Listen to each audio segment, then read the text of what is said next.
তার দল গুপ্তসুপ্ত বেশ ধারণ করেনি, এই ধরনের একটা মন্তব্য করেছেন। সেটা নিয়ে প্রচুর কথাবার্তা হচ্ছে এবং বলা বাহুল্য, গুপ্তসুপ্ত বলতে তিনি যাদেরকে ইন্ডিকেট করছেন তারা মাঠে নেমে গেছেন, তারা বিষোদ্গার শুরু করেছেন জনাব তারেক রহমানের বিরুদ্ধে। স্বাভাবিকভাবেই তারা এটা করবেন, করার কথাই, তাদেরকে আমরা চিনি। তারা কি করেন, কিভাবে রিয়্যাক্ট করেন, এগুলো আমাদের খুবই জানা ব্যাপার। আমরা এই ব্যাপারটা নিয়ে একটু কথা বলতে চাই এবং তার চাইতেও জরুরি ব্যাপার, সেটা আমি জনাব তারেক রহমান আশা করি এই ব্যাপারে সচেতন আছেন। এই যে গুপ্তসুপ্ত, এরা বিএনপির ভেতরেও প্রচুর পরিমাণে আছে বলে আমি বিশ্বাস করি, আমি অনেকদিন থেকে বলছি, এবং তার দল এই ব্যাপারে কতটা সতর্ক সেটা নিয়েও কথা বলতে চাই। তিনি আসলে কি বলেছিলেন সেটা একটু পড়ি। তিনি বলছেন, বিএনপির আপসহীন ভূমিকার কারণে ষড়যন্ত্র কিংবা অপপ্রচার চালিয়ে এই দলকে দমিয়ে রাখা সম্ভব হবে না। তিনি বলছেন, কোট আনকোট করছি, দেড় দশকের বেশি সময় ধরে ফ্যাসিবাদ বিরোধী আন্দোলনের তীব্রতা কখনো কখনো হয়তো কিছুটা স্তিমিত হয়েছে, কিংবা আন্দোলন কখনো তুঙ্গে উঠেছে, এবং এই আন্দোলন করতে গিয়ে বছরের পর বছর ধরে অসংখ্য গুম, খুন, অপহরণ, মিথ্যা মামলার হয়রানি নির্যাতনের পরও বিএনপির একজন নেতাকর্মীও রাজপথ ছাড়েনি। একই পরিবারের এক ভাই গুম হয়েছে, আরেক ভাই তার জায়গায় পরের দিন রাজপথে আন্দোলনকে আরও তীব্রতর করার প্রতিজ্ঞায় শপথ নিয়ে দাঁড়িয়ে গিয়েছে। কৌশলের নামে, এই জায়গায় এটাই সেই বাক্য, কৌশলের নামে গুপ্ত কিংবা সুপ্ত বেশ ধারণ করেনি বিএনপির কর্মীরা। গুপ্ত বা সুপ্ত হওয়া বলতে যেটা ইন্ডিকেট করা হয় সেটা খুব ইম্পর্ট্যান্ট। সেটা হচ্ছে, গুপ্ত বা সুপ্ত কেউ হতে পারে প্রচুর টর্চারের মধ্যে গিয়ে, কিন্তু গুপ্ত সুপ্ত হয়ে জামাত বা শিবির যা করেছে এটা ন্যাক্কারজনক, এটা নিন্দনীয়। এটা নিয়ে ইনফ্যাক্ট আমরা অনেক আগে থেকে কথা বলছি। বিএনপি গত 15 বছর শেষ দিন পর্যন্ত, শুরু থেকে শেষ দিন পর্যন্ত লড়াই করে গেছে। আমি প্রায় বলি, সরকার বিরোধী আন্দোলনে জামাতের আসলে তেমন একটা গুরুত্ব ছিল না। শেষে গণঅভ্যুত্থানে তাদের কিছুটা ভূমিকা আছে, সেটা দিয়েই তারা এখন অনেক কিছু পেয়ে যাবে বলে আলাপ তুলছে, কিন্তু আসলে তাদের খুব বড় ভূমিকা ছিল না। আই রিপিট দ্যাট, 13-14 ওই যখন যুদ্ধাপরাধ বা মানবতা বিরোধী অপরাধের বিচারের কাজ শুরু হয়, যখন জামাতের সর্বোচ্চ নেতাদেরকে বিচারের আওতায় আনা হয়, এই বিচারের প্রসেসটা নিশ্চিতভাবে প্রহসনমূলক ছিল, কিন্তু তারা এইসব অপরাধ করেননি সেটা আমি বিশ্বাস করি না। এদের অনেকের বিরুদ্ধেই খুবই বিশ্বাসযোগ্য অভিযোগ ছিল, যেগুলো এই প্রসিডিউরাল ভুলের কারণে এখন তারা এই গলাবাজি করতে পারছেন। যাই হোক, তাদের যখন ফাঁসির মুখোমুখি তখন তারা খুবই আন্দোলনে ছিলেন। এটা 14 সালের নির্বাচনের আগে এবং এরপরে 15 সালেও যখন হয়েছিল, যখন তাদের ফাঁসি হয়ে গেল, এরপর আসলে জামায়াত আর মাঠে ছিল না, তারা তখন গুপ্তসুপ্ত হয়ে গেছে। এই যে বলছি গুপ্তসুপ্ত হয়ে গেছে, এটাও একটা রকম হতে পারতো। মানে কেউ যখন দেখছেন যে আমি নামে রাজনীতি করতে পারছি না, বা জামাত শিবির নাম তুললেই যে কোনো কিছু করে ফেলা যায়, ইয়েস, ওই পরিস্থিতি তৈরি করা হয়েছিল, তো তখন কেউ একজন, এটা হতে পারতো যে তিনি মানে রাজনীতি করছেন না, অন্তত কোনো শিবির নামে কোনো রাজনীতি করছেন না, জামায়াত নামে করছেন না, তিনি অন্য কোনো সংগঠনের নামে তিনি আসছেন, সেটাও হতে পারতো। একটা সংগঠন যখন প্রচণ্ড রকম টর্চার হয়, সেটা হওয়া সম্ভব ছিল। সমস্যা হচ্ছে, তারা আওয়ামী লীগে ঢুকেছিলেন, ছাত্রলীগে ঢুকেছিলেন, ঢুকে ছাত্রলীগের সাথে থেকে আরও বেশি আওয়ামী লীগ বা ছাত্রলীগ হয়ে বিএনপি বা অন্যদের উপরে টর্চার চালিয়েছেন। এটা বিভৎসতা, এটা নোংরামি। এই সোকল্ড কৌশল কোনোভাবেই আমরা নিতে পারি না। এই কৌশল কোনোভাবে আমরা ন্যূনতম নৈতিকতার সাথে, বা এর মধ্যে নৈতিকতার রেশ আছে, সেটা আমরা মনে করতে চাই না, এটা আমরা বিশ্বাসই করি না। এই জায়গাটাই হয়েছে মূল সমস্যা। সো গুপ্ত সুপ্ত কৌশলের নামে হওয়া যাবে, কেউ আওয়াজ তোলার চেষ্টা করছে, না, যাবে না। আওয়ামী লীগ ছাত্রলীগ হওয়া যাবে না, কারণ আওয়ামী লীগ ছাত্রলীগ না হয়েও অনেকেই টিকে থাকতে পেরেছিল।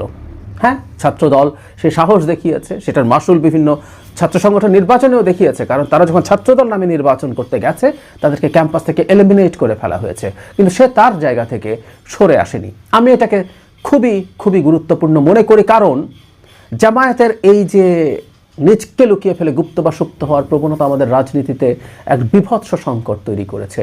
যেটার কথা বলছিলাম, জনাব তারেক রহমান কি তার দলের ব্যাপারে সতর্ক? এটা খুব জরুরি প্রশ্ন। আমি বেশ কিছুদিন থেকে বলছি, এবং আমি বিশ্বাস করি বিএনপির ভেতরে প্রচুর, জামাতের ছাত্রদলের ভেতরে প্রচুর শিবিরের লোক আছে। এটাই ছাত্র শিবির এবং জামাতে ইসলামের রাজনীতি। ফলে তিনি হয়তো টেরও পাচ্ছেন না কারা জামাত কারা শিবির। তাকে এটা খুব দ্রুত, অন্তত এখন হয়তো অতটা মনোযোগ দেওয়ার সময় নেই, কারণ এখন তিনি নির্বাচনী প্রচারণা নিয়ে ব্যস্ত হয়ে যাবেন। তার যেটা জরুরি সেটা হচ্ছে তাকে এদেরকে খুঁজে বের করতে হবে নির্বাচনের পরপর। বিএনপিকে ডোবানোর জন্য এরাই সবচেয়ে গুরুত্বপূর্ণভাবে কাজ করবে। আমি শিওর বিএনপির সবচেয়ে বড় চ্যালেঞ্জ, আই রিপিট, এই গুপ্ত সুপ্ত জামাত এবং শিবির যারা সেখানে আছে তারা অনেককে অনেকভাবে আরও নতুন করে ডেকে রিক্রুট করারও চেষ্টা করছে। এটা করে যাবেন তারা, এবং তারা তাদের ভেতরে বসে বিএনপিকে চেষ্টা করবেন তার মধ্যপন্থা থেকে সরিয়ে জামাতিদের প্রতি সিম্পাথাইজ করে তোলা, এবং শুধু সেটা না, জামাতের তো শুধু জামাতের প্রতি সিম্পাথাইজ, তাদের অন্যান্য এজেন্ডা আছে সেদিকে নিয়ে যাওয়ার চেষ্টা করা, মানুষকে ঢোকানো যাতে তারা ধীরে ধীরে এম্পাওয়ার্ড হয়ে ওঠে। আর আওয়ামী লীগে ঢোকা যতটা তুলনামূলকভাবে কঠিন ছিল, বিএনপিতে ঢোকা সহজ, দীর্ঘদিন থেকে তারা এলাই ছিল।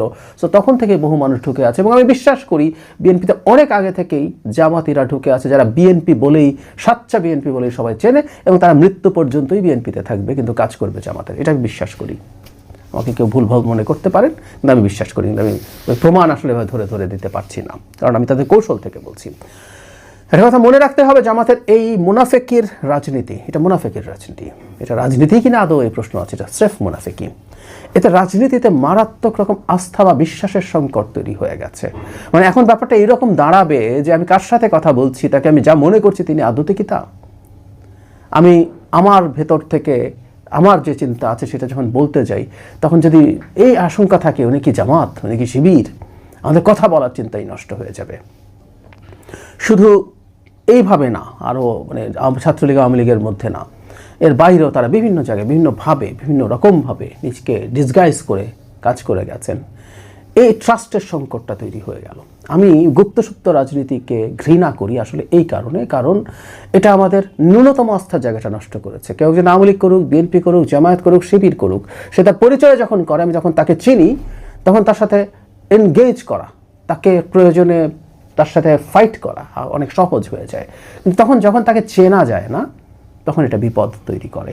আমি এই আস্থাটা নষ্ট করার জন্য তাদের এই গুপ্তসুপ্ত রাজনীতিকে দায়ী করি। তারা দীর্ঘকালীন তাদের ইতিহাস আছে, তারা অনেক সময় নিষিদ্ধ ছিল, তাই তাদের গুপ্তসুপ্ত থাকতে হয়েছে। বাট আই রিপিট, আপনি শত্রুর জায়গায় গিয়ে শত্রুর হয়ে আবার আপনি শত্রু মারা, যারা প্রকৃত অর্থে লড়াইতে আছে, বিএনপি জামাত, মানে বিএনপি এবং তার অঙ্গ সংগঠনের বিরুদ্ধে জামাত বা ছাত্র শিবির চড়া হয়েছে ছাত্রলীগ বা আওয়ামী লীগের হয়ে, এটা বিভৎসতা, এটা বর্বরতা, এটা কোনোভাবেই মেনে নেওয়া যায় না। সুতরাং যারা কৌশলের নামে এগুলো দেখানোর চেষ্টা করছেন, তারা অযৌক্তিক কথা বলছেন, এবং তারা বিএনপিরও কে কোন সময় কী করেছে না করেছে সেগুলো নিয়ে কথা বলছেন। এমনকি জনাব তারেক রহমান যে বিদেশে যেতে বাধ্য হয়েছেন সেটা নিয়ে আলাপ করছেন। একটা মানুষকে অকল্পনীয় রকম টর্চার করে তাকে জোর করে বিদেশে পাঠিয়ে দেওয়া হয়েছে, সেটাকে তুলনা করছেন এই গুপ্তসুপ্ত হওয়ার সাথে। মানে খুবই হাস্যকর। এর মাধ্যমেই আমরা বুঝতে পারি আসলে তাদের মানসিকতাটা কি। আমরা ভুলে যাব না জামাত শিবির, ছাত্র শিবির বিশেষ করে জনাব তারেক রহমানের বিরুদ্ধে অকল্পনীয় রকম কুরুচিপূর্ণ স্লোগান দিয়েছেন। বাংলাদেশের রাজনীতির ইতিহাসে যেটা কেউ কখনো করেনি, এত নোংরামো কেউ কখনো করেনি, তারা করছেন, এবং সবই এক ধরনের কৌশলের নামে। আবার এগুলো সবই ইসলাম প্রচার বা ইসলাম প্রতিষ্ঠার নামে তারা করছেন। বটম লাইন, নির্বাচনের জাস্ট পরপরই জনাব তারেক রহমানের অন্যতম প্রধান কাজ হবে, রাষ্ট্রের ক্ষেত্রে তো তার গুরুত্বপূর্ণ কাজ, আমি ওনাকে প্রধানমন্ত্রী ধরেই কথা বলছি, আমি যদি কিন্তু রাখছি না, খুবই গুরুত্বপূর্ণ চ্যালেঞ্জ তার সামনে আছে রাষ্ট্র পরিচালনায়, সেগুলো তো তিনি খুব মন দিয়ে করবেনই।